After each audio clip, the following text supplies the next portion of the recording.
Guys ഇവിടെ മഴയാണ്, ഇടിയുണ്ട് എന്ന് പറഞ്ഞ് പേടിപ്പിച്ച്.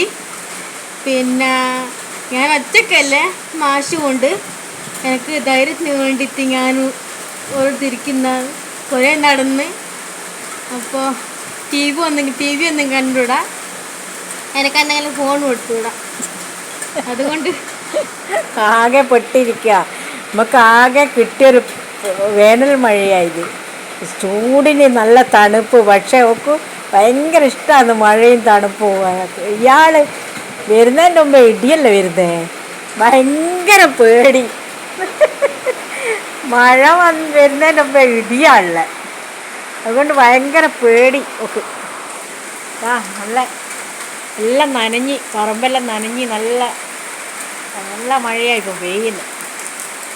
പക്ഷെ എന്താ, മഴേനെ കാണാൻ മുമ്പേ വരുന്ന ഇടിയാ. ഓളാകെ സ്തംഭിച്ച്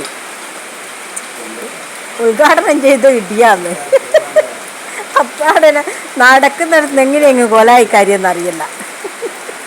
ഉച്ചക്കൊരു 2 മണിക്ക് അങ്ങനെ ഇടിയെടുത്തിന്. അന്നേരം ഞാൾ പറഞ്ഞ് ഇല്ല അത് ബൈക്കിൻ്റെ ആണെന്നല്ല, ആരോട് നമ്മളെക്കാളും നല്ല അസലായിട്ട് നോക്കറിയാം, ബൈക്കെല്ലാം ഇടി തന്നെയാണ്. അപ്പോഴത്തേക്ക് തന്നെ ചോറെല്ലാം പകുതിയാണ് തിന്നിട്ടുള്ളൂ. എന്താ ചെയ്യുക? എന്തായാലും നമ്മുടെ ശരീരത്തിനും ഭൂമിക്കും എല്ലാം നല്ലൊരു ഉണർവ് കിട്ടി ഈ മഴ. അടിപൊളിയായി പെയ്യുന്നുണ്ട്. ഞാൻ ചെടിയെല്ലാം നനക്കാമെന്ന് വിചാരിച്ച് ഇറങ്ങിയതാണ്, നോക്കുമ്പോൾ അപ്പോഴത്തേക്ക് പെയ്തിക്ക്. ആഹാ, ഒരിക്കലും ഭയങ്കര സന്തോഷമാണ് മഴ പെയ്തൊക്കെ. ഓ കാറ്റൊന്നുമില്ല, ഇടിയുണ്ട് ഇങ്ങനെ ചെറുങ്ങനെ എടുക്കുന്നത്. ഇങ്ങനെയാ അവൾ സ്തംഭിച്ച് നിൽക്കുന്നത്. എന്നാൽ ശരി, ഞാൻ അവളുടെ അടുത്ത് പോയിരിക്കട്ടെ, ഭയങ്കര പേടി. എന്നാൽ ശരി കേട്ടാ. നല്ല മനസ്സിൽ നല്ല സന്തോഷമുണ്ട് മഴ പെയ്യുന്ന കാണുമ്പോൾ. എത്ര ദിവസമായി നമ്മൾ വെന്തിങ്ങനെ ഇരിക്കുന്ന, ഒരു തണുപ്പ് എന്ന് പറയാൻ നമുക്ക് കിട്ടിയിട്ടില്ലല്ലോ.